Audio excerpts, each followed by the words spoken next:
Someone just spent $200 on a bottle of Johnny Walker Blue Label, wrapped it in a bow, and handed it over thinking they were the most sophisticated gift giver in the room. And the person who received it smiled politely, set it on the shelf, and never touched it again.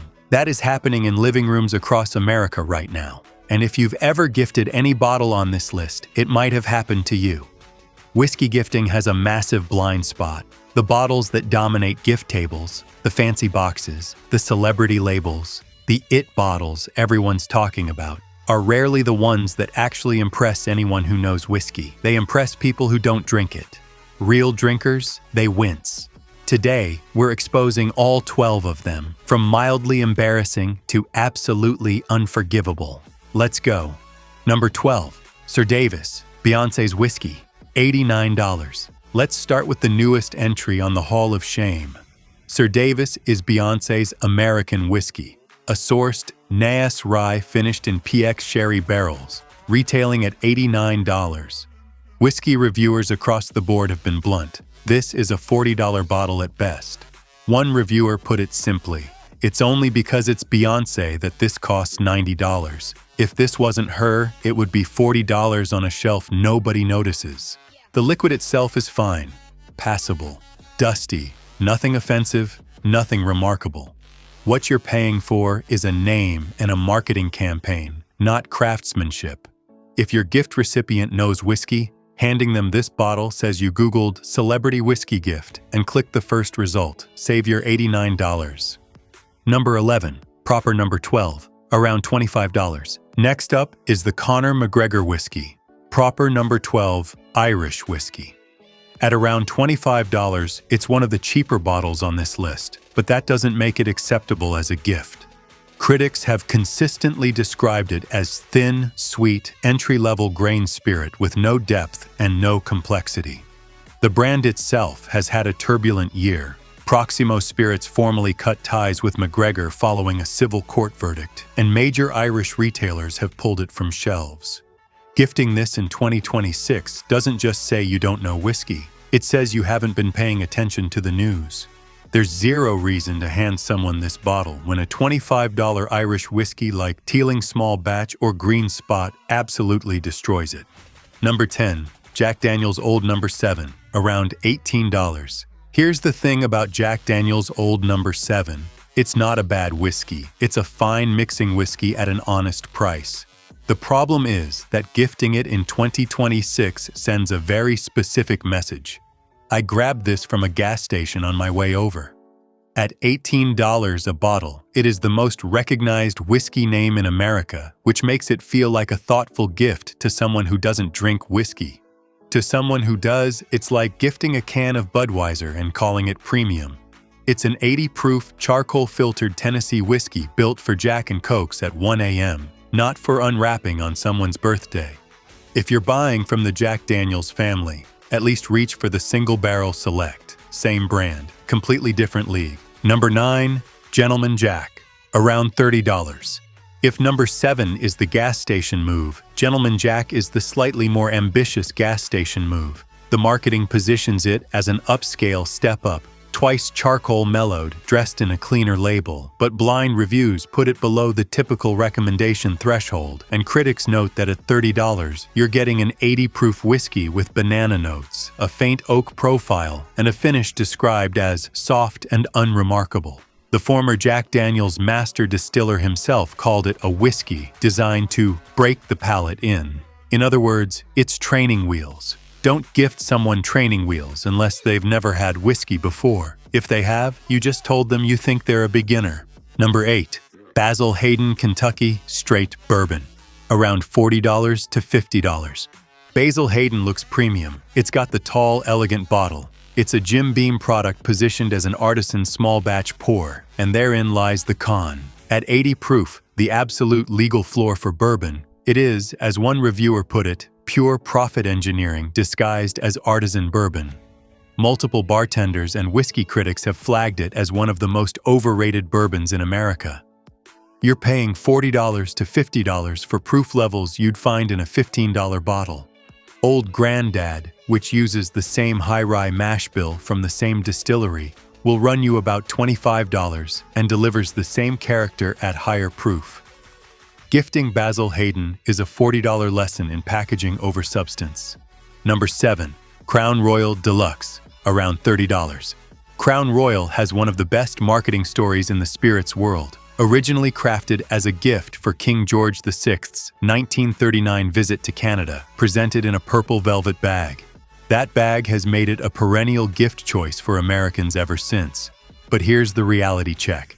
Crown Royal Deluxe is a blended Canadian whiskey that one whiskey commentator described as the bottle people order when they want to appear refined but haven't done the reading. It's inoffensive, creamy, and light, which makes it a perfectly fine casual drinker. What it does not make is a thoughtful gift in 2026, when $30 gets you significantly more interesting bottles. The purple bag is doing 90% of the work here. Don't let the bag fool you. Number 6. Chivas Regal 18, around $80. Now we're getting into bottles that genuinely sting to receive if you know what you're looking at. Chivas Regal 18 is an 80-proof blended Scotch retailing around $80, and it is one of the most diplomatically disappointing bottles in its price range. Tasting notes from multiple serious reviewers converge on the same conclusion: thin mouthfeel, restrained flavor, a palate that never delivers on the promise of the nose. One reviewer wrote that the Chivas 18 palate is merely a faint echo of what the nose announced. Another called it bland, uninspired, and sadly lacking sophistication. The 18-year age statement on the label convinces casual buyers they're getting something serious. What they're getting is a committee-blended whiskey bottled at a proof so low it can barely carry its own flavors.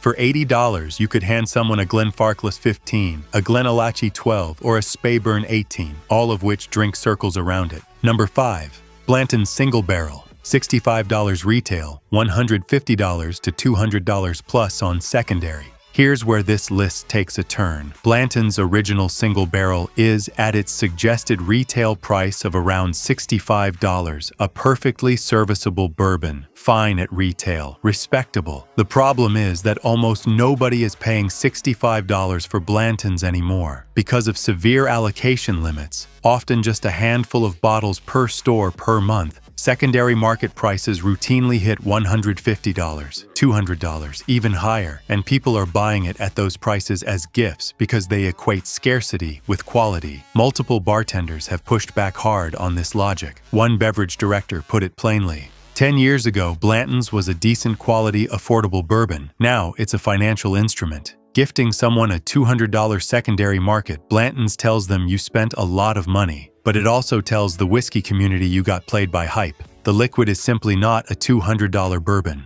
Number 4. Pappy Van Winkle, $150 to $300 retail, thousands on secondary. Speaking of getting played by hype, let's talk about the one that started it all. Pappy Van Winkle is arguably the most mythologized name in American bourbon. The 2025 collection retailed from roughly $150 for the 10-year all the way to $500 for the 23-year. On secondary markets, those same bottles regularly sell for thousands. One bottle sold at auction for $125,000. Here's the honest assessment that bourbon experts keep repeating: it's very good bourbon.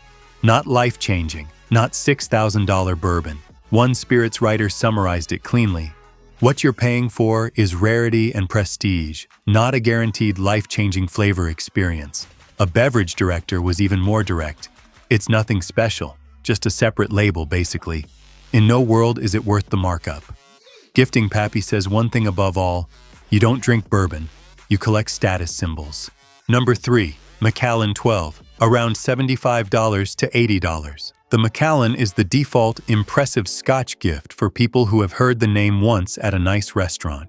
It has a great brand story, beautiful bottles, and a luxury marketing machine that has convinced the world it's the pinnacle of accessible single malt. Blind tastings tell a different story. In head-to-head blind comparisons against other $65 to $80 single malts, the Macallan 12 finishes middle to bottom the majority of the time. Whiskey consultants and industry experts regularly recommend alternatives like Glenallachie 12, Glenfarclas 15, and Glengarioch 12 over Macallan at comparable or lower price points.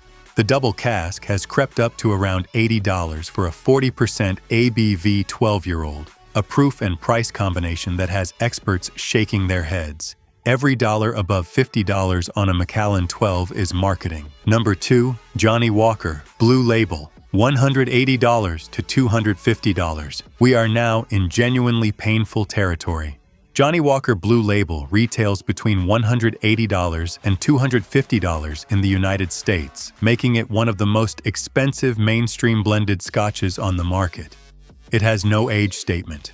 The company claims only 1 in 10,000 casks makes the cut, but there's no transparency on which distilleries, what age breakdown, or what proportion of the blend is grain whiskey versus malt. As one whiskey writer put it, it's got 20 and 30-year-old whiskey in it for sure, but there's also grain whiskey, and you're not told how much, and you're not told what distilleries. That lack of transparency just doesn't sit well with serious drinkers. What you're paying for at $200 is a smooth, approachable 40% ABV blend designed to offend nobody and impress boardrooms. For the same money, you can buy bottles that would genuinely make a whiskey lover's jaw drop. But Blue Label is the bottle people who don't drink whiskey buy for people they want to impress. And whiskey people know exactly what it means when they open that blue box. Number 1, Johnnie Walker Blue Label, gift sets and decanter boxes. $230 and up. And here it is. Number 1, the ultimate bad whiskey gift of 2026. Johnnie Walker Blue Label in a premium gift box, decanter set, or limited edition packaging. Because if the standard Blue Label is already paying for marketing over liquid, the gift set versions take that premium and double it. The bottle doesn't change. The whiskey doesn't get better because it came in a wooden box with a velvet insert and a pair of crystal glasses that your recipient will never use. Yet Americans spend a staggering amount of money on exactly this every year, an industry-wide pattern fueled by over-promising packaging that prioritizes the unboxing experience over what's actually inside. Whiskey enthusiasts consistently say that decanter sets and whiskey accessories are the gifts they appreciate the least. They want the liquid. And if the liquid is mediocre, no amount of packaging fixes that. Blue Label in a box is the perfect storm of overspending, under-delivering, and signaling to the recipient that you shopped with your eyes instead of your knowledge. So what's the move? Next time you're staring at a whiskey shelf trying to find the right gift, stop looking for the tallest bottle or the fanciest box. Look at the ABV. Higher proof usually means less water, more character. Look for age statements and transparency about what's in the bottle. And honestly, spend $50 to $80 on something the person has never heard of. A Glenallachie 12, an Elijah Craig Barrel Proof, a Wild Turkey Rare Breed, and watch their face light up in a way it never would with a $200 Blue Label. Now here's the real question. Which of these have you actually gifted? Drop it in the comments. No judgment. We've all been there.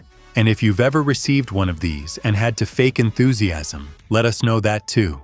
If this video saved at least one person from making a $200 mistake this year, smash that like button, share it with the friend who keeps buying Pappy on the secondary market, and hit subscribe.